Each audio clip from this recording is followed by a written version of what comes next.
구독과 좋아요는 불경 전파에 큰 힘이 됩니다. 증이라 함경 제20권 28 성문풍 1장. 이와 같이 들었다. 어느 때 부처님께서는 라열성 가란타주곤에서 큰 비구들 500명과 함께 계셨다. 그때 네 사람의 큰 성문들이 한 곳에 모여 이렇게 말하였다. 우리 다 같이 이 라열성을 살펴보자. 누가 부처님, 법, 승가를 공양하고 받들지 않아 공덕을 짓지 않고 있는가? 본래부터 마음이 없는 이라면 마땅히 권유해서 그러하여금 열애, 법, 승가와 존자 대목 관련, 존자 가섭, 존자 아나율, 존자 빈두로를 믿게 하자. 그때 발제라는 장자가 있었는데 그는 재물이 풍족했고 보물도 이루다 헤아릴 수 없을 만큼 많았으며 금, 은, 진보, 자거, 만호, 진주, 호박과 코끼리, 말, 수레, 노비, 하인들도 모두 다 풍족하였다. 그러나 그는 인색하고 탐욕이 많아 부처님, 법, 승가의 보시하기를 좋아하지 않았고 털끝만한 선행도 없었으며 독실한 믿음도 없었기 때문에 지은 복은 이미 다하였고 다시 새로운 복은 짓지 않으며 항상 삿된 소견을 가지고 있었으니 즉 보시도 쓸데없는 것이고 복도 없는 것이며 받는 사람도 없고 금세니 후세니 하는 것이라든가 선악의 과보도 없는 것이다. 부모도 없고 아라한도 없으며 또한 진리를 증득하는 이도 없다고 주장하고 있었다. 그 장자의 집은 7겹의 문이 있었고 그 문마다 지키는 사람이 있어 거린들을 문 안으로 들어오지 못하게 하였다. 5개의 뜰에는 새의 구물을 쳐놓아 새들도 들어와 앉지 못하게 해놓았다. 그 장자에게는 난타라는 누이가 있었다. 그 역시 인색하고 탐욕이 많아 보시하기를 좋아하지 않았고 공덕의 불의를 신지 않았기 때문에 지은 복은 이미 다하였고 새 복은 짓지 않았다. 그는 게다가 삿된 소견까지 가지고 있었으니 즉 보시도 쓸데없는 것이고 복도 없는 것이며 받는 사람도 없고 금세니 후세니 하는 것이라든가 선악의 과보 같은 것도 다 없는 것이다. 부모도 없고 아라한도 없으며 또한 진리를 증득하는 이도 없다고 주장하고 있었다. 난타의 집문도 7겹으로 되어 있었고 문마다 지키는 사람이 있어 거린들을 들어오지 못하게 하였다. 또 새 구물을 그 위에 덮어 새들까지도 그 집안에 들어오지 못하게 하였다. 그 성문들은 이런 것을 관찰하고 나서 우리들이 오늘 저 난타로 하여금 부처님, 법, 승가를 독실하게 믿게 하자고 의논하였다. 그때 발제 장자는 아침에 떡을 먹고 있었다. 이때 존자 아나율이 때가 되어 가사를 입고 바루를 가지고 장자의 집으로 가서 땅속에서 솟아올라 장자를 향해 바루를 내밀었다. 장자는 매우 근심하면서 떡을 조금 떼어 아나율의 바루에 던져주었다. 그러자 아나율은 떡을 얻어 가지고 있던 곳으로 되돌아왔다. 이때 장자는 곧 화를 벌컥 내면서 문지기를 꾸짖었다. 내가 아무도 문 안에 들여보내지 말라고 그렇게 일렀는데 왜 사람을 들여보냈느냐. 그러자 문지기가 대답하였다. 문은 굳게 잠가 놓았었습니다. 그런데 그 도인이 어디로 해서 들어왔는지 저도 모르겠습니다. 장자는 잠자코 아무 말도 하지 않았다. 그때 장자는 떡을 다 먹고 난 다음에 고기를 먹고 있었다. 존자 마하가섭은 가사를 입고 바루를 가지고 장자의 집으로 가서 땅속에서 솟아 나와 장자를 향해 바루를 내밀었다. 그러자 장자는 매우 불쾌해하면서 고기를 조금 떼어 주었다. 가섭은 고기를 얻어 가지고 거기에서 사라져 본래 있던 곳으로 되돌아왔다. 그러자 장자는 더욱 화를 내며 문지기를 꾸짖었다. 너는 아까도 사람을 들여보내지 말라고 일렀는데 왜 두 사문을 다 들여보내 걸식을 하게 하였느냐. 그러자 문지기가 대답하였다. 나는 그 사문이 어디로 들어갔는지 보지 못했습니다. 장자가 중얼거렸다. 저 깎아머리 사문은 요술을 부려 세상을 속여 미혹하게 할 뿐이요 바른 행은 없구나. 그때 장자의 아내는 장자에게서 그리 멀리 떨어지지 않은 곳에 앉아서 이 광경을 다 지켜보았다. 그런데 그 장자의 아내는 질다 장자의 누이 동생으로서 마사산에서 데리고 온 여자였다. 그때 아내가 장자에게 말하였다. 입을 조심하세요. 사문들어 요술이나 배우는 사람이라고 그렇게 비방하지 마십시오. 왜냐하면 사문들에게는 큰 위신이 있기 때문입니다. 그분들이 우리 집에 온 까닭은 우리 집에 많은 이익을 주기 위해서입니다. 당신은 아까 먼저 온 그 비구가 누구인지 아십니까? 장자가 대답하였다. 알지 못합니다. 아내가 말하였다. 장자여, 당신은 혹 가비라이국의 곡종왕의 아들 아나율이라는 사람을 들어본 일이 있습니까? 그가 태어날 때에 이 흑덩이가 6번 진동하였고 집둘레로 이 유순인에 숨겨져 있던 보배들이 모두 저절로 드러났었습니다. 장자가 대답하였다. 나는 아나율이라는 말만 들었지 직접 보지는 못하였소. 그러자 아내가 장자에게 말하였다. 그는 귀족 집안의 아들로서 집을 버리고 출가하여 도를 배우면서 도맹을 닦아 아라한이 된 사람인데 천안으로는 제일이어서 그보다 더 뛰어난 사람은 없습니다. 그래서 열애께서도 내 제자들 중에 천안으로 제일인 사람은 바로 아나율 비구이다라고 말씀하셨습니다. 다음 두 번째로 들어왔던 비구는 누구인지 아십니까? 장자가 대답하였다. 나는 모르는 사람이요. 그 아내가 말하였다. 장자여, 당신은 혹 이 라열성 안에 사는 갑이다라는 범죄에게 재물이 풍족하고 보배가 많아 이루 다 헤아릴 수 없으며 999마리의 소로 농사를 짓고 있다는 말을 들은 일이 있소. 장자가 대답하였다. 나는 그 범지를 직접 보았소. 아내가 말하였다. 장자여, 당신은 혹 비파라야 단나라고 이름하는 그 범지의 아들이 몸은 황금빛이고 그 아내 바타는 여자 중에서 제일 뛰어납니다. 가령 자마금을 그 앞에 갖다 놓으면 마치 검은 것을 흰 것에 비교하는 것과 같다고 하는 말을 들은 일이 있습니까? 장자가 말하였다. 나는 이 범지의 아들 비파라야 단나가 있다는 말을 들은 적은 있지만 아직 그를 직접 보지는 못하였소. 아내가 말하였다. 좀 전에 왔던 사람 중에 뒤에 온 비구가 바로 그 사람입니다. 그는 그와 같이 아름다운 아내를 버리고 출가하여 도를 배워 지금은 아라한이 되었습니다. 그는 항상 두타행을 하는데 두타행을 두루 갖춘 모든 사람들 중에서도 저 가섭보다 더 뛰어난 사람이 없다고 합니다. 그러므로 열애께서도 내 제자들 중에서 두타행으로 제일 가는 사람은 바로 대가섭이다라고 말씀하셨습니다. 지금 장자는 좋은 이익을 얻었기 때문에 곧 그런 성년을 여기 와서 걸식하게 하였던 것입니다. 나는 이런 뜻에서 당신에게 말하기를 입을 조심하시오. 성년을 요술쟁이라고 비방하지 마시오라고 하였던 것입니다. 그들은 다 석가의 제자들로서 모두 큰 신통력과 폭망이 있는 분들입니다. 이렇게 말할 때에 존자 대목걸려는 가사를 입고 바루를 가지고 허공에 날아올라 장자의 집으로 가서 새 구물을 부수어 떨어뜨리고 허공에서 가부좌하고 앉았다. 그때 발제 장자는 목걸련이 허공에 앉아있는 것을 보고 곧 두려운 마음이 생겨 이렇게 말하였다. 그대는 하늘 신인가? 목련이 대답하였다. 나는 하늘 신이 아니다. 장자가 물었다. 그럼 그대는 건다파인가? 목련이 대답하였다. 나는 건다파도 아니다. 장자가 물었다. 그대는 귀신인가? 목련이 대답하였다. 나는 귀신도 아니다. 장자가 물었다. 그대는 사람을 잡아먹는 귀신 나찰인가? 목련이 대답하였다. 나는 사람을 잡아먹는 귀신인 나찰도 아니다. 그때 발제 장자는 곧 다음 개성으로 말하였다. 너는 하늘 신이냐 건다파냐? 나찰이냐 귀신이냐? 이 물음에 너는 말하기를 하늘도 아니고 저 나찰도 또한 귀신도 아니다라고 했다. 이 지방에서 논일고 있는 너는 건다파도 닮지 않았다. 이게 내 이름 그 무엇인지 나는 지금 그것이 알고 싶구나. 그때 목련도 개성으로 대답하였다. 나는 하늘이나 건다파도 아니고 귀신이나 나찰의 종류도 아니다. 3세에 걸쳐 해탈을 얻은 지금의 나는 바로 사람 몸이다. 항복받아야 할 악마를 항복받고는 마침내 위없는 큰 도를 이루신 그 스승 이름은 석가모니이시고 내 이름은 대목련이다. 그때 발제 장자가 목련에게 말하였다. 비구는 내게 무슨 부탁이 있는가? 목련이 대답하였다. 나는 지금 너를 위해 설법하려고 한다. 잘 생각해 보아라. 그때 장자가 이렇게 생각하였다. 이 모든 도사들은 오랜 세월 동안 음식에 집착해왔다. 그런데도 지금 저가 이야기하려는 것은 틀림없이 음식 이야기일 것이다. 만일 지금 나에게 먹을 것을 청한다면 나는 당연히 없다고 말하리라. 그는 다시 이렇게 생각하였다. 나는 이제 잠깐 이 사람의 말을 들어보리라. 그때 목련은 장자가 마음속으로 생각하고 있는 것을 다 알고는 곧 이런 개성을 말하였다. 열애는 두 가지의 보시를 말씀하셨으니 법의 보시와 또 재물의 보시에 대해서이다. 이제 나는 너에게 법의 보시 말하리니 마음을 오로지 하고 뜻을 다해 들어라. 이때 장자는 법의 보시를 말하리라는 말을 듣고 곧 기쁜 마음으로 말하였다. 원컨대 지금 연설해보라. 들으면 당장 알 수 있을 것이다. 목련이 말하였다.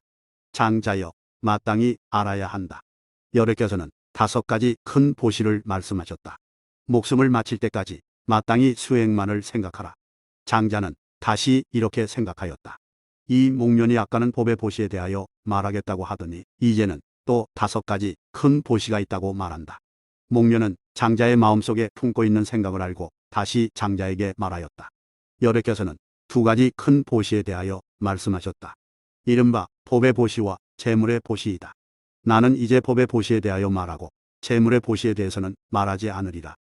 장자가 대답하였다. 5가지 큰 보시란 무엇인가? 목련이 대답하였다. 첫째는 살생하지 않는 것이니 이것이 큰 보시이다. 장자는 마땅히 목숨을 마칠 때까지 닦아 행하시오. 둘째는 도둑질하지 않는 것이니 이것이 큰 보시이다. 마땅히 목숨을 마칠 때까지 닦아 행하시오. 다음에는 음행하지 않는 것, 거짓말하지 않는 것, 술 마시지 않는 것이다. 마땅히 목숨을 마칠 때까지 닦아 행하시오. 장자여, 이것이 이른바 5가지 큰 보시이니 항상 생각하고 닦아 행해야 하느니라. 이때 발제 장자는 그 말을 듣고 매우 기뻐하면서 이렇게 생각하였다. 석가모니 부처님의 설법은 매우 미묘하구나. 지금 연설한 것에는 보물도 쓸데없다. 지금의 나 같으면 살생하지 않을 수 있으니 그것을 받들어 행할 수 있다. 또 우리 집에는 재물도 넉넉하고 보배도 많으므로 도둑질하지 않아도 되니 그것도 내가 실행할 수 있는 일이다. 또 우리 집에는 아름다운 여자가 많으므로 남의 여자와 음행하지 않아도 되니 이것도 내가 실행할 수 있는 일이다. 또 나는 거짓말하는 사람을 좋아하지 않거늘 어떻게 내 자신이 거짓말을 하겠는가? 이것도 내가 실행할 수 있는 일이다. 또 나는 지금 술은 생각지도 않거늘 하물며 직접 마시겠는가? 이것도 내가 실행할 수 있는 일이다. 이때 장자가 목련에게 말하였다. 이 5가지 보시를 나는 다 받들어 행할 수 있습니다. 그때 장자는 마음속으로 이렇게 생각하였다. 나는 이제 이 목련에게 밥을 주리라. 장자는 머리를 들어 목련을 우러러보며 말하였다. 굽어 살펴 여기 내려와 앉으십시오. 그러자 목련은 그의 말을 따라 내려와 앉았다. 그때 발제 장자는 몸속 갖가지 음식을 차려 목련에게 주었다. 목련은 공양이 끝나자 깨끗한 물을 돌리고 장자는 이렇게 생각하였다. 털담요 한 끝을 가져다가 목련에게 바치리라. 그때 그는 창고에 들어가 흰천을 가려 가져올 때 나쁜 것을 가지고 오려고 하다가 좋은 것을 가려내고 다시 좋은 것을 가렸다가는 이내버리고 다시 제가 좋아하는 본래 것을 취하고 그것을 버리고는 다시 다른 것을 취하곤 하였다. 이때 목련은 장자의 마음속에 품고 있는 생각을 다 알고는 곧 이런 개송을 말하였다. 보시와 마음 둘이 싸우더니 그대는 결국 보시에 공독 버리는구나. 보시할 때에는 싸울 때가 아니다. 그 마음을 따라 곧 보시하라. 그때 장자는 이렇게 생각하였다. 지금 목련은 내가 마음속으로 생각하고 있는 것을 다 알고 있다.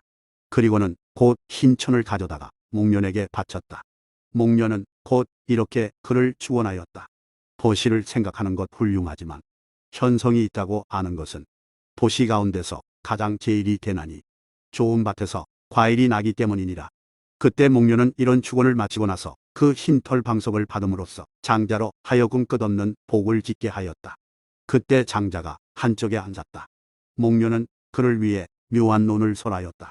그 논은 보시에 대한, 논 개에 대한, 논 천상에 태어나는 데 대한 논이었으며 또 덧붙여 탐욕은 더러운 것이므로 그것을 벗어나는 것이 즐거운 일이라고 하였다. 그리고 모든 불세존이 말씀하신 괴로움, 괴로움의 발생, 괴로움의 소멸, 괴로움의 소멸에 이르는 길에 대하여 설명하였다. 그때 목련이 그를 위해 이렇게 설법하자 그는 곧 그 자리에서 법안이 깨끗하게 되었다. 비유하면 마치 매우 깨끗한 옷에는 물감에 쉽게 물드는 것처럼 이 발제 장자도 그와 같아서 그 자리에서 바로 법안이 깨끗하게 되었다. 그래서 법을 얻고 법을 보아 조금도 의심이 없었으며 오계를 받고 부처님과 법과 승가에 귀의하였다. 목련은 장자의 법안이 깨끗해진 것을 보고 곧 이계성을 설하였다. 열애께서 말씀하신 법은 그 근원이 다 갖추어졌으니 눈이 깨끗해 더러운 티가 없고 의심도 없고 망설임도 없다네. 이때 발제 장자가 목련에게 아뢰었다. 지금부터 이리로는 사부대중들과 함께 항상 내 공양을 받아주십시오. 마땅히 의복, 음식, 평상, 친구, 의약 등을 공급해 드리되 조금도 아까워하지 않겠습니다. 그때 목련은 장자를 위해 설법하고 나서 곧 자리에서 일어나서 떠나갔다. 다른 큰 성문인 존자 대가섭과 존자 아나율이 존자 빈두로에게 말하였다. 우리들은 이제 발제 장자를 제도하였소. 이제는 그대가 저 늙은 할미 난타에게 가보시오. 빈두로가 대답하였다. 그 일이 매우 좋습니다. 그때 노모 난타는 소병을 만들고 있었다. 존자 빈두로는 때가 되어 가사를 입고 바루를 가지고 나열성에 들어가 걸식하면서 점점 노모 난타의 집으로 다가가서 땅 속으로부터 솟아나와 손에 들고 있던 바루를 내밀고 노모 난타에게 먹을 것을 빌었다. 그러자 노모는 빈두로를 보고는 벌컥 화를 내면서 욕설을 퍼부었다. 비구여, 마땅히 알아야 하오. 내 눈알이 빠지는 한이 있더라도 나는 끝내 너에게 밥을 주지 않을 것이오. 그때 빈두로는 곧 산매에 들어 두 눈을 뽑아내었다. 그러자 난타는 갑절이나 더 화를 내며 이렇게 욕하였다. 설령 너 사문이 공중에 거꾸로 매달린다 하더라도 나는 끝내 너에게 밥을 주지 않으리라. 전자 빈두로는 다시 산매의 힘으로 공중에 거꾸로 매달렸다. 그러자 노모 난타는 배나 더 화를 내면서 이렇게 말하였다. 설령 너 사문의 온몸에 연기가 난다 하더라도 나는 끝내 너에게 밥을 주지 않으리라. 그때 빈두로는 다시 산매의 힘으로 온몸에 연기를 내었다. 노모는 그것을 보고는 더욱 화를 내면서 이렇게 말하였다. 설령 너 사문의 온몸이 다 타서 없어진다 하더라도 나는 끝내 너에게 밥을 주지 않으리라. 그때 빈두로는 곧 산매에 들어 온몸에 불을 내어 다 태웠다. 노모는 그것을 보고 나서 다시 이렇게 말하였다. 설령 너 사문의 온몸에서 물을 낸다 하더라도 나는 끝내 너에게 밥을 주지 않을 것이다. 빈두로는 다시 산매의 힘으로써 온몸에서 물을 내었다. 노모는 그것을 보고 다시 이렇게 말하였다. 설령 너 사문이 내 앞에서 죽는다 하더라도 나는 끝내 너에게 밥을 주지 않을 것이다. 그때 존자 빈두로는 곧 멸진 산매에 들어가서 내쉬고 들이쉬는 숨이 없이 그 노모의 앞에서 죽었다. 그러자 노모는 들이쉬고 내쉬는 숨길이 없어진 것을 보고 곧 두려운 마음이 생겨 온몸에 털이 다 곤두선 채 이렇게 말하였다. 석시의 아들인 이 사문은 많은 사람들에게 널리 알려져 있고 또한 국왕의 존경까지 받고 있는 자이다. 만일 우리 집에서 죽었다는 소문이 나면 틀림없이 관청에 붙잡혀 가서 그 죄를 면하지 못할 것이다. 그리고 이어 중얼거렸다. 만일 이 사문이 도로 살아난다면 나는 반드시 그에게 밥을 줄 터인데. 그러자 빈두로는 곧 산매에서 깨어났다. 그때 노모 난타는 다시 이렇게 생각하였다. 이 떡은 너무 크다. 지금 작은 것을 새로 만들어 주리라. 그때 노모는 밀가루를 조금 가져다가 반죽을 하여 조금만 떼어내 떡을 만들었다. 그런데 그 작은 떡은 웬일인지 점점 더 커졌다. 노모는 그것을 보고는 다시 이렇게 생각하였다. 이 떡은 너무 크다. 지금 다시 작은 것을 새로 만들어야겠다. 그러나 떡은 더욱 커졌다. 이제 먼저 만든 것을 가져다 주자. 그리고는 먼저 만든 것을 집었다. 그러나 모든 떡이 한데 다 붙어 있었다. 그때 노모 난타가 빈두로에게 말하였다. 비구여, 떡이 그렇게 먹고 싶으면 직접 집어먹을 일이지 왜 이렇게 못살게 구느냐. 빈두로가 말하였다. 큰 누이여, 마땅히 알아야만 합니다. 나는 음식이 필요 없습니다. 다만 노모에게 하고 싶은 말이 있을 뿐입니다. 노모 난타가 말하였다. 비구여, 무슨 경계하여 부탁할 말이 있습니까? 빈두로가 대답하였다. 노모여, 마땅히 알아야만 합니다. 우리 지금 이 떡을 가지고 세종께서 계신 곳으로 찾아갑시다. 만일 세종께서 무슨 경계하여 분부하시는 말씀이 있으시면 우리 그대로 받들어 실천합시다. 노모가 대답하였다. 그거 매우 통쾌한 일입니다. 그때 노모는 몸소 그 떡을 들고 존자 빈두로의 뒤를 따라 세존의 처소로 갔다. 그곳에 이르러 그는 머리를 조아려 세존의 발에 예를 올리고 한쪽에 섰다. 그때 존자 빈두로가 세종께 아뢰었다. 이 노모 난타는 발제 장자의 누이입니다. 인색하고 탐욕이 많아 혼자서만 먹으면서 다른 사람들에게 나누어 주기를 좋아하지 않습니다. 바라건대 세종께서는 그를 위해 독실하게 믿는 법을 말씀하시어 깨우쳐 주소서. 그러자 세종께서 노모 난타에게 말씀하셨다. 너는 지금 이 떡을 가지고 열애와 비구 스님에게 돌려라. 그러자 노모 난타는 곧 그 떡을 열애와 다른 비구 스님에게 바쳤다. 그래도 떡은 아직 남아 있었다. 노모 난타가 세종께 아뢰었다. 아직 떡이 남았습니다. 세종께서 말씀하셨다. 부처님과 비구 스님에게 다시 돌려라. 노모 난타는 부처님의 분부를 받고 다시 그 떡을 부처님과 비구 스님에게 돌렸다. 그런데도 아직 떡은 남았다. 그때 세종께서 노모 난타에게 말씀하셨다. 너는 이제 이 떡을 가지고 가서 저 비구니 우바세 우바이에게 주어라. 그런데도 떡은 여전히 남았다. 세종께서 말씀하셨다. 너는 이 떡을 가져다 저 가난한 이들에게 나누어 주어라. 시키는 대로 다 했는데도 떡은 아직 남았다. 세종께서 말씀하셨다. 너는 이 떡을 가져다가 깨끗한 흙이나 또는 깨끗한 물에 버려라.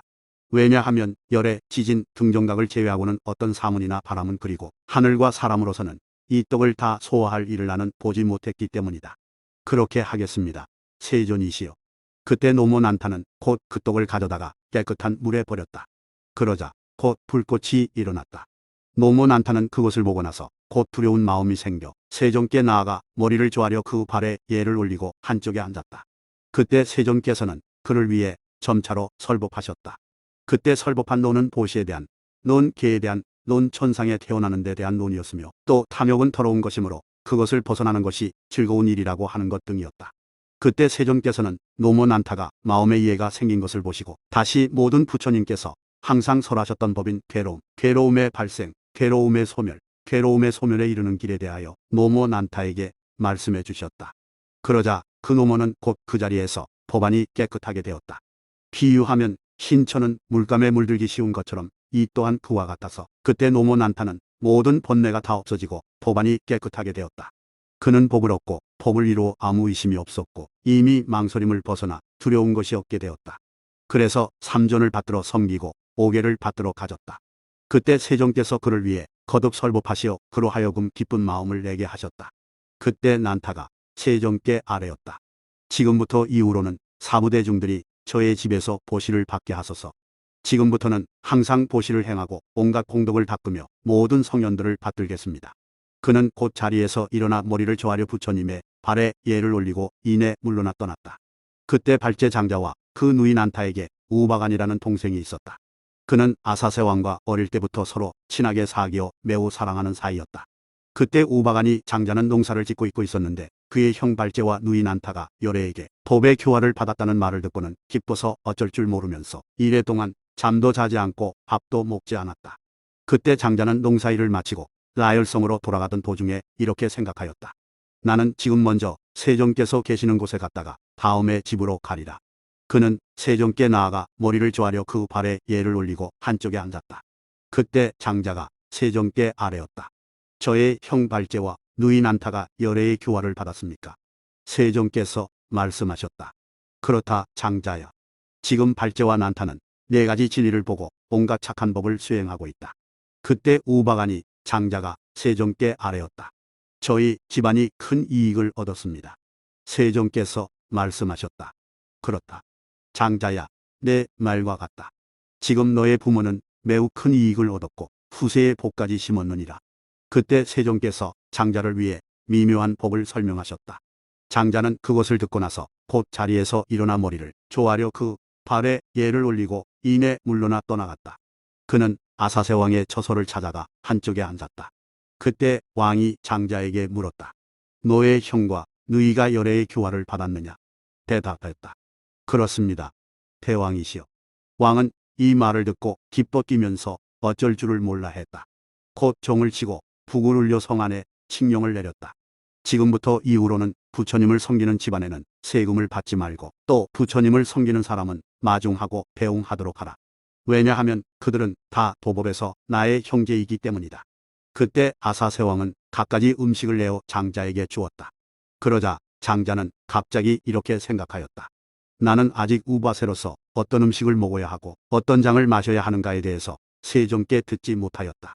나는 지금 우선 세종께서 계신 곳을 찾아가서 그 법을 여쭈어 본 뒤에 이 음식을 먹으리라. 그때 장자는 측근에 있던 어떤 사람에게 말하였다.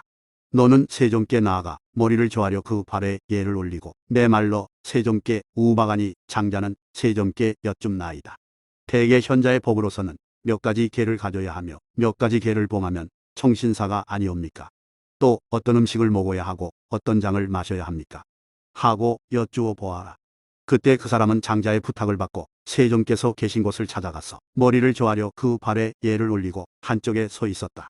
그때 그 사람은 장자의 이름으로 세종께 아뢰었다. 대개 청신사의 법은 몇 가지 계를 가져야 하고 몇 가지 계를 봉하면 우바세가 아닙니까? 또 어떤 음식을 먹어야 하고 어떤 장을 마셔야 합니까? 세종께서 말씀하셨다. 너는 지금 마땅히 알아야 한다. 음식에는 두 종류가 있다. 친근히 해야 할 것이 있고 친근히 하지 않아야 할 것이 있다. 어떤 것이 그 두 종류인가? 만일 친근히 해서 먹었을 때 착하지 못한 법을 일으키고 착한 법에 손해가 있으면 그 음식은 친근히 하지 않아야 할 음식이고 만일 그 음식을 먹어 착한 법이 늘어나고 나쁜 법은 줄어들면 그 음식은 친근히 할 만한 음식이다. 장에도 또한 두 종류가 있다. 만일 장을 먹어서 착하지 않은 법을 일으키고 착한 법에 손해가 있으면 그 장은 신근히 하지 않아야 하고, 만일 장을 먹고 착하지 않은 법은 줄어들고 착한 법에 이익이 있으면 그 장은 신근히 해야 하느니라. 또 청신사가 지켜야 할 계에 5가지가 있다.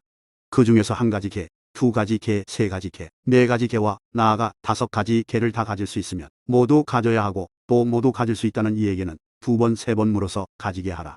만일 청신사로서 1가지 계를 범하면 몸이 무너지고 목숨이 끝난 뒤에는 지옥에 떨어질 것이다. 또 만일 청신사로서 1가지 계만이라도 받들어 가지면 천상처럼 좋은 곳에 태어날 것이다. 더구나 2, 3, 4, 5가지 계를 다 지키는 것이겠느냐. 그 사람은 부처님의 말씀을 듣고 나서 머리를 조아려 예를 올리고 이내 물러나 떠나갔다. 그가 돌아간 지 그리 오래되지 않아 세종께서 모든 비구들에게 말씀하셨다. 지금부터 이후로는 우바세들에게 5계와 3가지에 스스로 귀의하는 것을 허락한다. 만일 비구가 청신사와 청신녀에게 계를 주려고 할 때에는 그로 하여금 팔을 드러내어 합장하게 하고 자기 성명을 대게 한 뒤에 부처님과 법과 승가에 귀의하나이다 하고 2번, 3번 외치게 하라. 즉 자기 성명을 대하고 부처님과 법과 승가에 귀의하나이다 하고 말하게 하라. 그러고 나서 다시 스스로 일컬어 나는 이제 이미 부처님과 법과 비구 스님에게 귀의하였습니다라고 말하게 하라.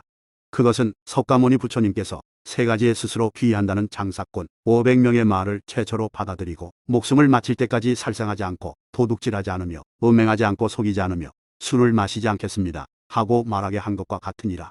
만일 1가지 계를 가지면 다른 4가지 계를 봉하고, 만약 2가지 계를 받으면 다른 3가지 계를 봉하며, 3가지 계를 받으면 다른 2가지 계를 봉하고, 4가지 계를 받으면 다른 1가지 계를 봉하며, 만일 5가지 계를 받으면 모두 다 갖추어 가지게 하였느니라.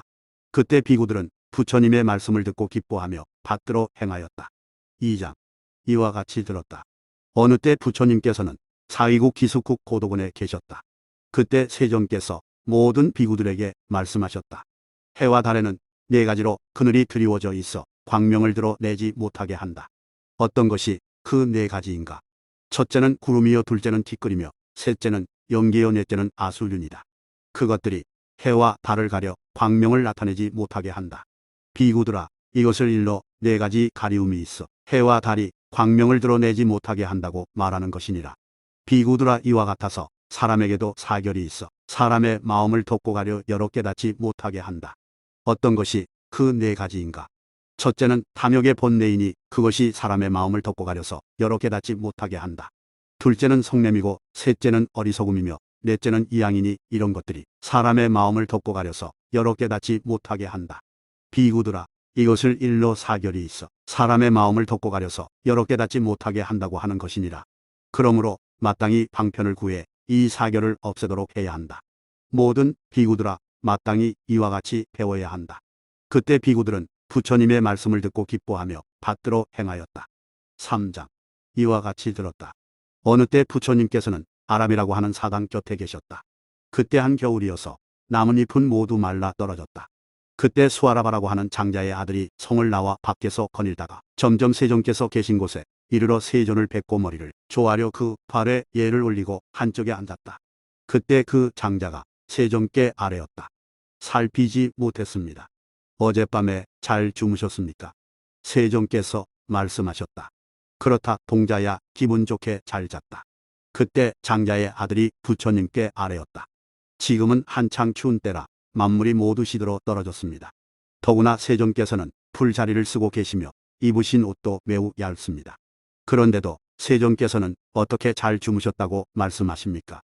세종께서 말씀하셨다. 동자야, 자세히 들어라. 내가 이제 너에게 물을 터이니 마음대로 대답하라.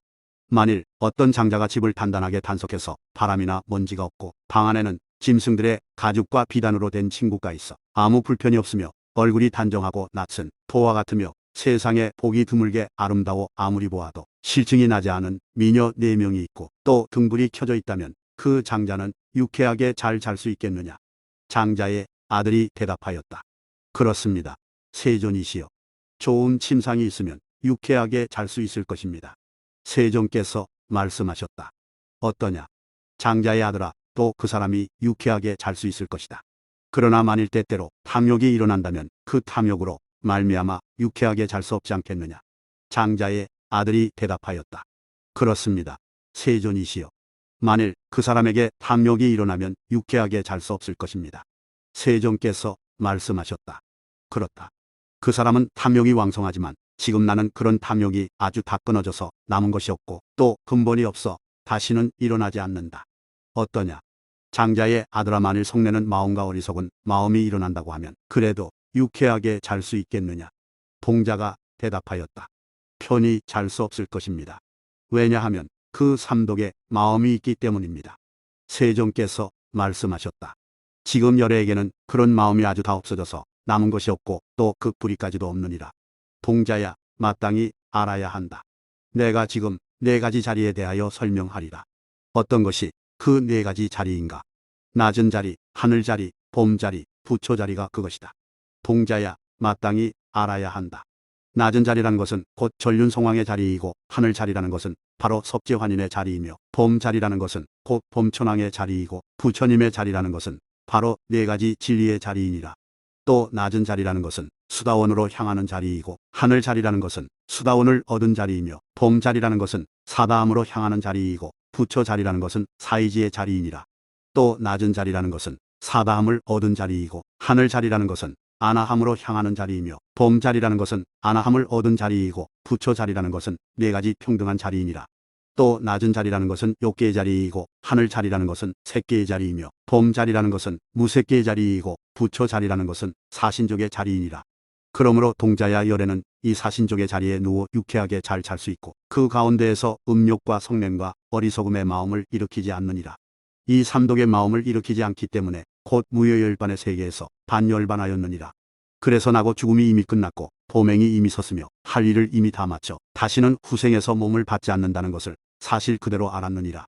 그러므로 장자의 아들아, 나는 이런 이치를 보았기 때문에 그래서 열애는 유쾌하게 잘 잘 수 있다고 말한 것이다. 그때 동자가 곧 이런 개송을 말하였다. 서로 보아온 지 얼마나 오래인가. 범지는 그동안에 반열반하여 열애의 힘을 얻음으로써 자나 깨나 언제나 열반에 드시네. 낮은 자리와 하늘 자리와 봄 자리와 부처 자리를 열애는 모두 분별하나니 그러므로 그는 잘 자게 되었네. 사람 중에 높은 이께 귀하옵고 사람 중에 어른에게 귀합니다. 그래도 나는 아직 알 수 없나니 그 어떤 선종을 의지해야 합니까? 장자의 아들이 이렇게 말하자 세종께서는 옳다고 하셨다. 이때 장자의 아들은 이렇게 생각하였다. 세종께서 옳다고 말씀하셨다. 나는 얼마나 기쁜지 스스로 어찌 할 바를 모르겠다. 그는 곧 자리에서 일어나 머리를 조아려 세존의 발에 예를 올리고 물러나 떠나갔다. 그때 저 동자는 부처님의 말씀을 듣고 기뻐하며 받들어 행하였다. 4장. 이와 같이 들었다. 어느 때 부처님께서는 라열성 기사굴산에서 큰 비구 500명과 함께 계셨다. 그때 세존께서는 고요한 방에서 나와 영취산으로 내려가시어 녹두라는 봄지를 데리고 자꾸 걸어서 크게 무서운 묘지 가까이에 이르셨다. 그때 세존께서 죽은 사람의 두개골을 집어 범지에게 주면서 이렇게 말씀하셨다. 범지야, 너는 지금 별의 밟고 또 의술까지 겸하고 있어 온갖 병을 다 고치고 모든 갈래의 세계를 다 알며 또 사람들의 죽은 인형까지 다 잘 안다. 나는 지금 너에게 묻는다. 이것은 어떤 사람의 두개골인가? 남자인가 여자인가? 또 무슨 병으로 목숨을 마쳤는가? 이때 범지는 곧 두개골을 들고 이리저리 뒤척거리면서 관찰하다가 손으로 쳐보기도 하다가 세종께 아뢰었다. 이것은 남자의 두개골이여 여자가 아닙니다. 세종께서 말씀하셨다. 그렇다. 범지야, 내 말과 같다. 이것은 남자이지 여자가 아니다. 세종께서 다시 물으셨다. 무슨 이유로 죽었느냐? 범지는 다시 손으로 툭툭 쳐보더니 세종께 아뢰었다. 이 사람은 온갖 병이 한꺼번에 생겨온 뼈마디에 산통을 겪다가 죽었습니다. 세종께서 말씀하셨다. 무슨 약을 썼더라면 나았겠느냐? 녹두 범지가 부처님께 아뢰었다. 하리륵의 열매의 꿀을 섞어 먹었으면 그 병은 나았을 것입니다. 세종께서 말씀하셨다. 훌륭하구나. 내 말과 같다. 만일 이 사람이 그 약을 먹었더라면 죽지 않았을 것이다. 그러면 이 사람은 지금 여기서 죽어 어디에 태어났겠느냐? 그때 범지는 그 말을 듣고 나서 다시 두개골을 잡아 툭툭 쳐보더니 세종께 아뢰었다. 이 사람은 목숨을 마치고 세 갈래 나쁜 길에 태어났을 것입니다. 좋은 곳에 태어나지는 못했을 것입니다. 세종께서 말씀하셨다. 그렇다, 범지야, 내 말과 같다. 새 갈래 나쁜 길에 태어났느니라. 좋은 곳에 태어나지 못했느니라. 그때 세종께서 다시 두개골 하나를 집어 범지에게 주면서 물으셨다. 이것은 어떤 사람인가? 남자인가 여자인가? 범지는 다시 손으로 툭툭 쳐보고는 세종께 아뢰었다. 이것은 여자의 두개골입니다. 세종께서 말씀하셨다. 무슨 병으로 목숨을 마쳤느냐? 범지는 다시 손으로 툭툭 쳐보고는 세종께 아뢰었다. 이 여자는 아기를 베었다가 목숨을 마쳤나이다. 세종께서 말씀하셨다. 이 여인은 무슨 이유로 아기를 베었다가 죽었느냐? 범지가 부처님께 아뢰었다. 이 여자는 아기 낳을 달이 차지 않았는데 아기를 낳다가 목숨을 마쳤나이다. 세종께서 말씀하셨다. 훌륭하고 훌륭하구나. 범지야, 내 말과 같다. 그러면 그는 그때 어떤 약을 썼더라면 치료가 되었겠느냐? 범지가 부처님께 아뢰었다. 그와 같은 병자는 좋은 소나 제호를 먹었더라면 곧 나았을 것입니다. 세종께서 말씀하셨다. 그렇다, 그렇다. 내 말과 같다. 지금 이 여자는 여기에서 죽어 어디에 태어났겠느냐? 범지가 부처님께 아뢰었다. 이 여자는 여기서 죽어 축생 속에 태어났을 것입니다. 세종께서 말씀하셨다. 훌륭하고 훌륭하구나. 범지야, 내 말과 같다. 그때 세종께서 다시 두개골 하나를 집어 범지에게 주면서 물으셨다. 이것은 남자냐 여자냐? 그때 범지는 다시 손으로 툭툭 쳐보더니 세종께 아뢰었다. 이 해골은 남자의 두개골입니다. 세종께서 말씀하셨다. 훌륭하고 훌륭하구나. 내 말과 같다. 그럼 무슨 병으로 죽었느냐? 범지는 다시 손으로 툭툭 쳐보더니 세종께 아뢰었다. 이 사람은 목숨을 마칠 무렵 음식을 너무 많이 먹고 심한 설사를 만나 죽었습니다. 세종께서 말씀하셨다. 그런 병은 무슨 약으로 고칠 수 있느냐? 범지가 부처님께 아뢰었다. 사흘 동안 음식을 끊고 먹지 않으면 곧 나을 것입니다. 세종께서 말씀하셨다. 훌륭하고 훌륭하구나. 내 말과 같다. 그러면 이 사람은 여기에서 죽어 어디에 태어났겠느냐? 그때 범지는 다시 손으로 해골을 툭툭 쳐보더니 세종께 아뢰었다. 이 사람은 여기서 죽어 아기로 태어났을 것입니다. 왜냐하면 그는 물에 집착하였기 때문입니다. 세종께서 말씀하셨다. 훌륭하고 훌륭하구나. 내 말과 같다. 그때 세종께서 다시 두개골 하나를 집어 범지에게 주면서 물으셨다. 남자냐 여자냐? 그러자 범지는 다시 손으로 그 두개골을 툭툭 쳐보더니 세종께 아뢰었다. 이 해골은 여자의 몸입니다. 세종께서 말씀하셨다. 훌륭하고 훌륭하구나. 내 말과 같다. 이 사람은 무슨 병으로 죽었겠느냐? 범지는 다시 손으로 툭툭 쳐보더니 세종께 아뢰었다. 아기를 낳다가 죽었습니다. 세종께서 말씀하셨다. 왜 아기를 낳다가 죽었느냐? 범지는 다시 손으로 툭툭 쳐보더니 세종께 아뢰었다. 이 여자는 기력이 다 빠진 데다 굶주리기까지 하여 죽었습니다. 세종께서 말씀하셨다. 그러면 이 사람은 어디에 태어났겠느냐? 그러자 범지는 다시 손으로 두개골을 툭툭 쳐보고는 세종께 아뢰었다. 이 사람은 목숨을 마치고 사람의 세상에 태어났을 것입니다. 세종께서 말씀하셨다. 대개 굶어 죽은 사람은 좋은 곳에 태어나려고 하여도 그리 될 수 없다. 그리고 새 갈래 나쁜 길에 태어난다는 것은 이치로도 당연한 일이다. 이때 범지는 다시 손으로 툭툭 쳐보더니 세종께 아뢰었다. 이 여인은 개를 완벽하게 지키다가 죽었기 때문입니다. 세종께서 말씀하셨다. 훌륭하고 훌륭하구나. 내 말과 같다. 이 여자는 개를 완전히 가지다가 목숨을 마쳤다. 왜냐하면 대개 남자나 여자가 개를 완전히 지키는 이는 목숨을 마칠 때 반드시 천상이나 인간의 두 세계에 태어나는 것이다. 그때 세종께서는 다시 두개골 하나를 들어 범지에게 주면서 물으셨다. 남자냐 여자냐? 그러자 범지는 다시 손으로 그 두개골을 툭툭 쳐보고는 세종께 아뢰었다. 이것은 남자의 두개골입니다. 세종께서 말씀하셨다. 훌륭하고 훌륭하구나. 내 말과 같다. 그러면 이 사람은 무슨 병으로 죽었느냐? 범지는 다시 손으로 툭툭 쳐보더니 세종께 아뢰었다. 이 사람은 병은 없었고 남의 해침을 입어 죽었습니다. 세종께서 말씀하셨다. 훌륭하고 훌륭하구나. 내 말과 같다. 남의 해침을 입어 죽었느니라. 세종께서 다시 말씀하셨다. 이 사람은 여기서 죽어 어디에 태어났겠느냐. 그때 범진은 다시 손으로 툭툭 쳐보더니 세종께 아뢰었다. 이 사람은 여기서 죽어 천상의 좋은 곳에 태어났을 것입니다. 세종께서 말씀하셨다. 내가 말한 대로라면 앞에서 논한 이야기와 뒤에서 논한 이야기가 서로 맞지 않는구나. 범지가 부처님께 아뢰었다. 어찌하여 앞뒤가 서로 맞지 않는다고 하십니까? 세종께서 말씀하셨다. 모든 남자와 여자들이 남의 해침을 입어 목숨을 마치면 다 세 갈래 나쁜 세계에 태어나는데 너는 어째서 천상의 좋은 곳에 태어났다고 하느냐. 범지는 다시 손으로 툭툭 쳐보더니 세종께 아뢰었다. 이 사람은 오계를 받들어 가졌고 십선행을 겸하여 행하였기 때문에 목숨을 마치고 천상의 좋은 곳에 태어난 것입니다. 세종께서 말씀하셨다. 훌륭하고 훌륭하구나. 내 말과 같다. 계를 가진 사람이 그 계를 범한 일이 없으면 천상의 좋은 곳에 태어난다. 세종께서 거듭 말씀하셨다. 이 사람은 몇 가지 계를 지키다가 목숨을 마쳤느냐. 범지는 전이라고 정밀한 마음으로 다른 생각 없이 손으로 툭툭 쳐보더니 세종께 아뢰었다. 한 가지 계를 가졌던가 그렇지 않았던가 둘, 셋, 넷, 다섯이었던가 아니던가 그렇지도 않으면 이 사람은 팔체법을 가지고 목숨을 마쳤을 것입니다. 세종께서 말씀하셨다. 훌륭하고 훌륭하구나. 내 말과 같다. 팔체를 가지고 목숨을 마쳤느니라. 그때 동방경계 보양산 남쪽에 살고 있던 우타연이라는 비구가 무여열반의 경계에서 반열반하였다.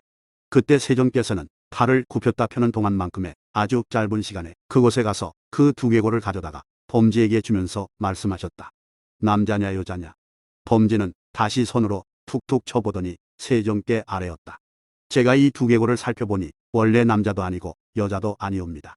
왜냐하오면 제가 이 두개골을 관찰하오니 산 것이라고 볼 수도 없고 죽은 것이라고 볼 수도 없으며 또한 그 정신이 돌아다니는 것이라고 볼 수도 없기 때문입니다. 그 까닭은 8방과 상하를 두루 살펴보아도 도무지 아무 소리가 없기 때문입니다. 세존이시여 저는 알 수 없나이다. 이것은 누구의 두개골입니까? 세종께서 말씀하셨다. 그만두라 그만두라. 범지야 너는 끝내 그것이 누구의 두개골인지 모를 것이다. 너는 마땅히 알아야 한다. 그 두개골은 마침도 없고 시작도 없으며 또 나고 죽음도 없고 8방이나 상하 그 어느 곳에도 가는 곳이 없을 것이다. 이것은 곧 동방경계의 보양산 남쪽에 살고 있던 우타연 비구가 무여열반의 경계에 반열반한 것으로서 바로 그 아라한의 두개골이다. 그때 범지는 이 말을 듣고 나서 일찍이 없었던 일이라고 찬탄하면서 부처님께 아뢰었다. 저는 지금 개미 새끼를 보고도 어디서 온 줄도 다 알고 새나 짐승 소리를 들으면 곧 그것이 수컷인지 암컷인지를 능히 분별해야 합니다. 그러나 제가 지금 이 아라한을 보고는 전혀 소견이 나지 않았습니다. 오는 것도 볼 수 없었고 가는 것도 볼 수 없었습니다. 열애의 바른 법은 매우 특별하고 기이합니다. 왜냐하오면 모든 법의 근본은 열애의 신령스러운 입에서 나오고 아라한은 또 경법에서 나오기 때문입니다. 세종께서 말씀하셨다. 그렇다 범지야. 내 말과 같다. 모든 법의 근본은 열애의 입에서 나온다. 가령 모든 하늘이나 세상 사람이나 만화 혹은 마천도 마침내 아라한이 가는 곳은 알지 못하느니라. 그때 범지는 머리를 조아려 세존의 발에 예를 올리고 세종께 아뢰었다. 저는 96가지 도가 나아가는 곳에 대해서는 다 알지만 열애의 법이 나아가는 곳은 분별할 수 없습니다. 바라건대 세존이시여 저도 그 도에 들어갈 수 있사옵니까? 세종께서 말씀하셨다. 훌륭하다. 범지야 범행을 유쾌한 미음으로 잘 닦아라. 그러면 아무도 내가 나아가는 곳을 알지 못할 것이다. 그때 범지는 곧 출가하여 도를 배우면서 한적하고 고요한 곳에서 도수를 생각하였다. 이른바 족성자로서 머리와 수염을 깎고 3가지 법의를 입는 것은 나고 죽음이 이미 끝나고 범행이 이미 서고 할 일을 이미 다 마쳐 다시는 태를 받지 않는다는 것을 사실 그대로 아는 데 있다고 말한다. 그때 범지는 곧 아라한이 되었다. 그때 존자 녹두가 세종께 아뢰었다. 저는 이제 아라한이 행해야 할 것과 닦아야 할 법을 알았습니다. 세종께서 말씀하셨다. 너는 어떻게 아라한이 행해야 할 일을 알았느냐? 녹두가 부처님께 아뢰었다. 지금 4개가 있습니다. 어떤 것이 그 4가지인가? 흙의 요소, 물의 요소, 불의 요소, 바람의 요소가 그것입니다. 열애시여 이것을 일로 4개라고 합니다. 사람이 죽으면 흙의 요소는 곧 흙으로 돌아가고 물의 요소는 곧 물로 돌아가며 불의 요소는 곧 불로 돌아가고 바람의 요소는 곧 바람으로 돌아갑니다. 세종께서 말씀하셨다. 어떠냐? 비구약도 몇 가지 개가 있느냐? 녹두가 부처님께 아뢰었다. 실제로는 4개가 있고 이치로는 8개가 있습니다. 세종께서 말씀하셨다. 어떤 것이 실제의 4개와 이치의 8개인가? 녹두가 부처님께 아뢰었다. 저 4개란 흙, 물, 불, 바람이니 이것을 일로 4개라고 합니다. 저 어떤 것이 이치의 8개인가? 흙의 요소에 2가지가 있으니 흙에는 안에 흙의 요소와 바깥에 흙의 요소가 있습니다. 저 어떤 것이 안에 흙의 요소인가? 머리, 털, 손톱, 발톱, 이 몸뚱이, 피부, 힘줄, 뼈, 골수, 뇌, 창자, 위, 간, 쓸개, 지라, 콩팥이니 이것을 일로 안에 흙의 요소라고 합니다. 저 어떤 것이 바깥에 흙의 요소인가? 모든 단단한 것들이니 이것을 일로 바깥의 흙의 요소라고 합니다. 이상의 것들을 일로 2가지 흙의 요소라고 말합니다. 저 어떤 것이 물의 요소인가? 물의 요소에도 2가지가 있으니 안에 물의 요소와 바깥의 물의 요소가 그것입니다. 안에 물의 요소란 가래, 침, 눈물, 오줌, 피, 골수이니 이것을 일로 안에 물의 요소라고 합니다. 바깥의 모든 연하고 축축한 것은 바깥의 물의 요소입니다. 이상의 것들을 일로 2가지 물의 요소라고 말합니다. 저 어떤 것이 불의 요소인가? 불의 요소에도 2가지가 있으니 안에 불의 요소와 바깥의 불의 요소가 있습니다. 어떤 것이 안에 불의 요소인가? 모든 음식물을 다 소화시켜 남음이 없게 하는 것이니 이것을 안에 불의 요소라고 합니다. 저 어떤 것이 바깥의 불의 요소인가? 모든 바깥 물건의 뜨거운 것들이니 이것을 바깥의 불의 요소라고 합니다. 저 어떤 것이 바람의 요소인가? 바람의 요소에도 2가지가 있으니 안에 바람의 요소와 바깥에 바람의 요소가 그것입니다. 입술 안에 바람, 눈의 바람, 머리의 바람 내쉬는 숨의 바람 들이쉬는 숨의 바람과 모든 뼈마디 사이의 바람들이니 이것을 일로 안에 바람의 요소라고 말합니다. 저 어떤 것이 바깥에 바람의 요소인가? 가벼이 날리고 움직여 흔들리며 빨리 달리는 물질이니 이것을 바깥에 바람의 요소라고 합니다. 세존이시여, 이것이 이른바 2가지 요소의 실제로는 4이 있으나 수요로는 8이 있다고 하는 것입니다. 세존이시여, 이와 같이 저는 이 이치를 관찰하고 사람이 죽으면 4개는 제각기 그 근본으로 돌아간다고 하나이다. 세종께서 말씀하셨다. 무상한 법은 영원한 법과 나란히 있지 못한다. 왜냐하면 흙의 요소에 안과 바깥에 2가지가 있다. 안의 흙의 요소는 무상한 것이어서 변하고 바뀌는 법이지만 바깥의 흙의 요소는 항상 머물러 변하거나 바뀌지 않는다. 이것을 일러 흙에는 2가지 요소가 있는데 무상한 것과 영원한 것이 서로 호응하지 않는다는 것이다. 다른 3가지 요소도 그와 같아서 무상한 것과 영원한 것이 서로 호응하지 않는다. 그러므로 녹두야 비록 8가지가 있지만 실제로는 4가지가 있을 뿐이다. 녹두야 꼭 이와 같이 배워야 하느니라. 그때 녹두는 부처님의 말씀을 듣고 기뻐하며 받들어 행하였다. 5장. 이와 같이 들었다. 어느 때 부처님께서는 사위국 기숙국 고도곤에 계셨다. 그때 세종께서 모든 비구들에게 말씀하셨다. 자세히 설명할 4가지 큰 이치가 있다. 어떤 것이 그 4가지인가? 이른바 개경, 율, 아비담, 개인이 이것을 일러 4가지라고 한다. 비구야, 마땅히 알아야 한다. 만일 어떤 비구가 동방에서 와서 경을 외우고 법을 가지며 금괴를 받들어 가지면서 그는 이렇게 말한다. 나는 능히 경을 외우고 법을 가지며 금괴를 받들어 지키고 널리 배우고 많이 들었다. 가령 저 비구가 이런 말을 하더라도 그것을 그대로 받아들이거나 독실하게 믿지 말고 마땅히 그 비구를 붙들고 그 법을 따져 서로 변론해야 한다. 어떤 법을 따져 변론해야 하는가? 법을 따져 변론한다는 것은 이른바 자세히 설명할 4가지 법이니 즉 개경, 율, 아비담, 계이다. 먼저 그 비구를 향해 개경을 설명하고 율을 펴보이며 법을 분별해야 한다. 만일 그가 개경을 설명하고 율을 펴보이고 법을 분별할 때 그 설명이 개경과 서로 호응하고 율과 법에 서로 호응하면 곧 받들어 가질 것이다. 만일 그것이 개경, 율, 아비담에 서로 호응하지 않거든 마땅히 그 사람에게 이렇게 대답하라. 그대는 마땅히 알아야 한다. 그것은 열애의 말씀이 아니다. 그리고 그대가 한 말은 바른 경전의 근본이 아니다. 왜냐하면 내가 지금 설명한 개경, 율, 아비담과는 전혀 서로 맞지 않기 때문이다. 개경이 서로 맞지 않거든 마땅히 다시 계행을 물어보아라. 만일 그것이 계행과 서로 맞지 않거든 마땅히 그에게 말하라. 이것은 열애의 본뜻이 아니다. 그래서 곧 떨쳐 보내야 한다. 이것이 큰 이치의 근본을 연설하는 그 첫 번째이니라. 또 비구들아, 만일 어떤 비구가 남방에서 와서 경을 외우고 법을 가지며 금계를 받들어 가지면서 그는 이렇게 말한다. 나는 능히 경을 외우고 법을 가지며 금계를 받들어 지키고 널리 배우고 많이 들었다. 가령 저 비구가 이런 말을 하더라도 그것을 그대로 받아들이거나 독실하게 믿지 말고 마땅히 그 비구를 붙들고 그 법을 따져 서로 변론해야 한다.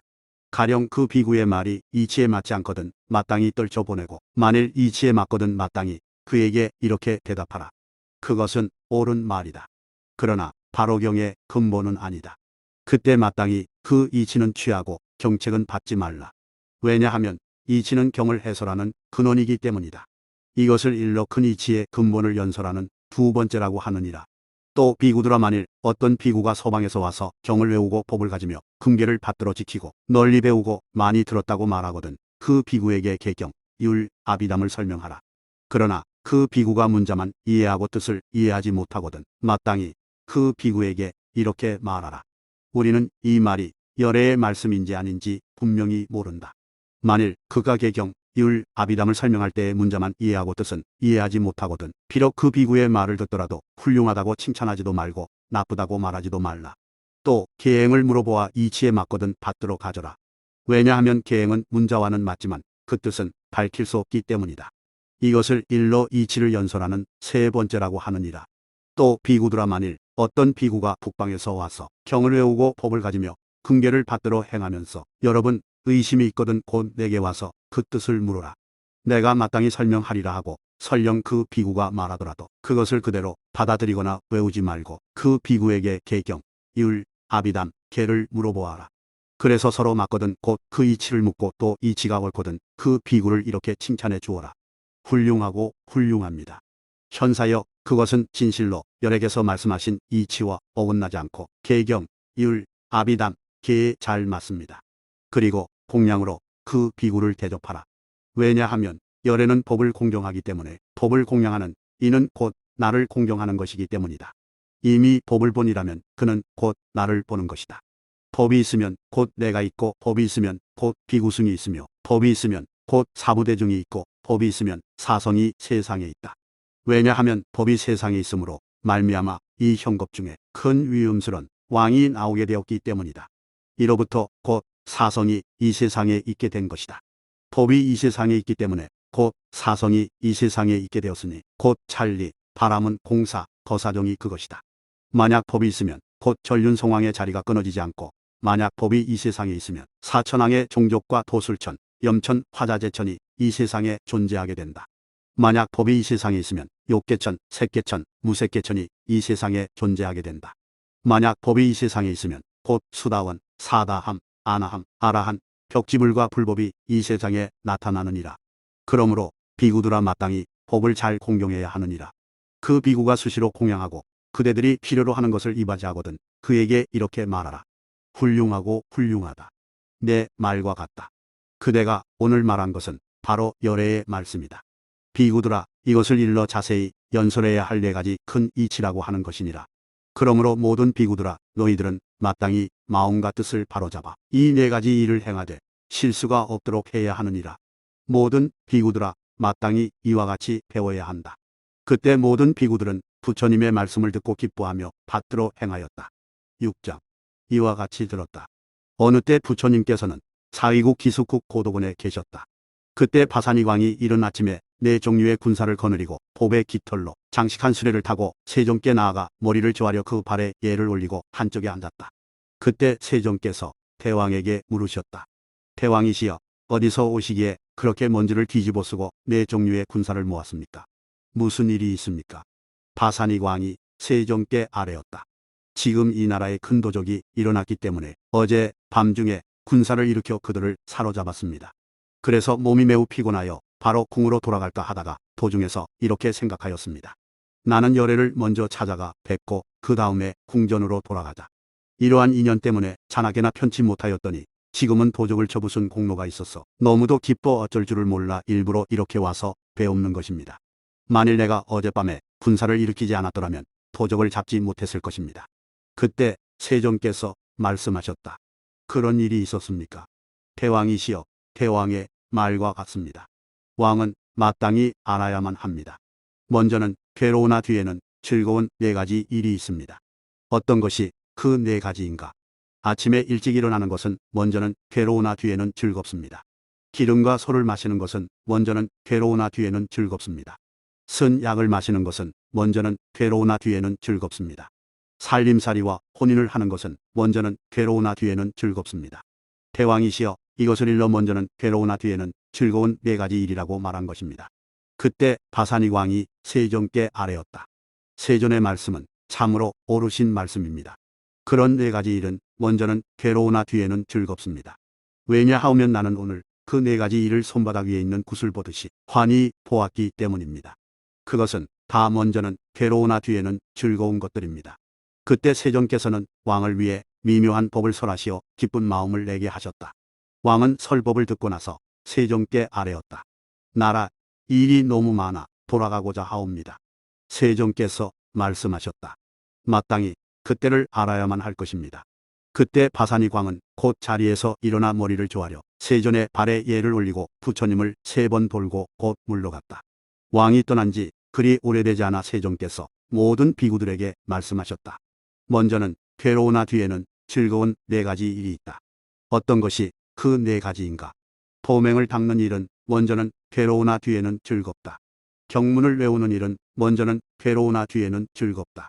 선정을 닦는 일은 먼저는 괴로우나 뒤에는 즐겁다. 들이쉬는 숨과 내쉬는 숨을 헤아리는 일은 먼저는 괴로우나 뒤에는 즐겁다. 비구들아, 이 네 가지 일을 실천하는 것은 먼저는 괴로우나 뒤에는 즐거운 것이니라. 또 만일 어떤 비구가 먼저는 괴로우나 뒤에는 즐거운 네 가지 법을 행하면 그는 틀림없이 사문으로서 뒷날에 즐거운 과보를 얻을 것이다. 어떤 것이 그 네 가지인가? 만일 어떤 비구가 이 법을 부지런히 닦아 탐욕과 같은 나쁜 법을 없애고 기쁘고 편안함을 생각해 가지고 마음이 첫 번째 선정에 놀면 이것은 사문의 첫 번째 즐거움이다. 또 거친 관찰과 세밀한 관찰을 시어 안으로 기쁜 마음이 있으면서 전일하고 정밀하고 한결같은 마음이 되고 거친 관찰과 세밀한 관찰이 다 없어지고 기쁘고 편안함을 생각해 가져서 두 번째 선정의 마음이 놀면 이것을 일러 사문의 두 번째 즐거움이라고 하느니라. 또 기쁨의 생각이 없어지고 마음이 평정에 머물러서 항상 스스로 몸의 즐거움을 깨달아 알고 모든 성현들이 바라는 바인 평정한 기옥의 즐거움으로 세 번째 선정의 마음이 놀면 이것을 일러 사문이 얻는 세 번째 즐거움이라고 하느니라. 또 괴로움과 즐거움이 이미 다하고 본래 있던 근심과 슬픔도 없어지며 괴로움도 없고 즐거움도 없는 평정한 기억이 청정한 네 번째 선정의 마음이 놀면 이것을 일러 사문의 네 번째 즐거움이라고 하느니라. 또 어떤 비구가 만약 먼저 이 괴로운 행을 행하고 뒤에 사문의 네 가지 즐거운 과보를 얻으면 삼결의 그물을 끊고 수다원에 물러나지 않는 법을 이루어 반드시 멸도에 이르게 되느니라. 비구들아, 만일 이 삼결을 끊고 음욕과 성냄과 어리석음이 열버지면 사다함을 이루어 이 세상에 한 번 와서 반드시 괴로움을 벗어나게 될 것이다. 또 비구들아, 만일 다시 어떤 비구가 오화분결을 끊으면 안하함을 이루고 거기에서 열반에 들어가 다시는 이 세상에 오지 않느니라. 또 비구들아, 만일 다시 어떤 비구가 번뇌가 다하고 번뇌가 없게 되어 마음이 해탈하고 지혜로 해탈하면 현재 세계에서 진리를 몸소 증득하여 스스로 즐겁게 논일게 된다. 그리하여 나고 죽음이 이미 다하였고 보맹은 이미 섰으며 할 일을 이미 다 마쳐 다시는 태를 받지 않는다는 것을 사실 그대로 다 아느니라. 이것이 저 비구들이 수행해야 할 먼저 괴로운 법을 닦아 뒤에 얻는 사문사와의 즐거움이니라. 그러므로 모든 비구들아, 너희들은 마땅히 방편을 구하여 저 먼저는 괴로우나 뒤에는 즐거운 법을 성취하도록 해야 하느니라. 모든 비구들아, 마땅히 이와 같이 배워야 한다. 그때 모든 비구들은 부처님의 말씀을 듣고 기뻐하며 받들어 행하였다. 7장. 이와 같이 들었다. 어느 때 부처님께서는 사위국 기숙국 고도군에 계셨다. 그때 세종께서 모든 비구들에게 말씀하셨다. 세상에는 네 종류의 사람이 출현한다. 어떤 것이 그 네 종류의 사람인가? 황남꽃과 같은 사문이 있고 빈타리꽃과 같은 사문이 있으며 부드럽고 연약한 사문이 있고 부드럽고도 연약한 가운데 더욱 부드럽고 연약한 사문이 있다. 저 어떤 이가 황남꽃과 같은 사문인가? 혹 어떤 사람은 삼결사를 끊고 수다원을 이루어 물러나지 않는 법에서 반드시 열반에 이른다.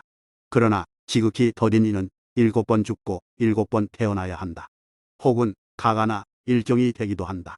비유하면 마치 황남꽃을 아침에 꺾으면 저녁에 자라나는 것처럼 그 비구도 그와 같아서 삼결사가 이미 다 끊어지고 수다원을 이루어 물러나지 않는 법에서 반드시 열반에 이른다. 그러나 지극히 더딘 이는 7번 죽고 7번 태어나야 한다. 그러나 만일 용맹스러운 마음으로 방편을 구하는 사람이라면 가가나 일정이 되어 곧 도적을 이루게 된다. 이것을 일러 황남꽃과 같은 사문이라고 하느니라. 저 어떤 일을 빈타리꽃과 같은 사문이라고 하는가. 혹 어떤 사람은 상멸사가 이미 다 끊고 음욕과 성냄과 어리석음이 열버져서 사다함을 이루어 이 세상에 한 번 와서야 괴로움의 끝을 벗어난다. 그러나 만일 조금 더딘 이라면 이 세상에 와서 괴로움의 끝을 벗어나지만 만일 용맹스러운 이라면 곧 거기에서 괴로움의 끝을 완전히 벗어난다. 비유하면 마치 빈타리꽃을 아침에 꺾으면 점으로서 시들어지는 것과 같다. 이것을 일러 빈타리꽃과 같은 사문이라고 하느니라. 어떤 일을 부드러운 사문이라 하는가. 어떤 사람은 오와 분결을 끊고 안아함을 이루어 거기에서 바로 열반에 들어 이 세상에 오지 않는다. 이것을 부드러운 사문이라고 하느니라. 저 어떤 일을 부드럽고 연약한 중에서도 더욱 부드럽고 연약한 사문이라고 하는가. 혹 어떤 사람은 본뇌가 다 끊어지고 본뇌가 없음을 이룩하게 되어 심에 달하고 해에 달하여 현재 세상에서 직접 진리를 증득하고는 스스로 즐겁게 논인다. 그리하여 나고 죽음이 이미 다하였고 보명은 이미 섰으며 할 일을 이미 다 마쳐 다시는 태를 받지 않는다는 것을 사실 그대로 안다. 이것을 일러 부드럽고도 연약한 중에서도 더욱 부드럽고 연약한 사문이라고 하느니라. 비구들아, 이를 일러 이러한 네 종류의 사람이 세상에 있다고 하는 것이니라. 그러므로 모든 비구들아, 너희들은 방편을 구해 부드럽고 연약한 중에 부드럽고도 연약한 사문이 되도록 해야 하느니라. 모든 비구들아, 마땅히 이와 같이 배워야 한다. 그때 모든 비구들은 부처님의 말씀을 듣고 기뻐하며 받들어 행하였다. 수타와 수마경과 빈두로 가림, 손과 목두와 이치를 자세히 연설함과 뒤에 즐거움과 부드럽고 연약한 경을 설하셨다.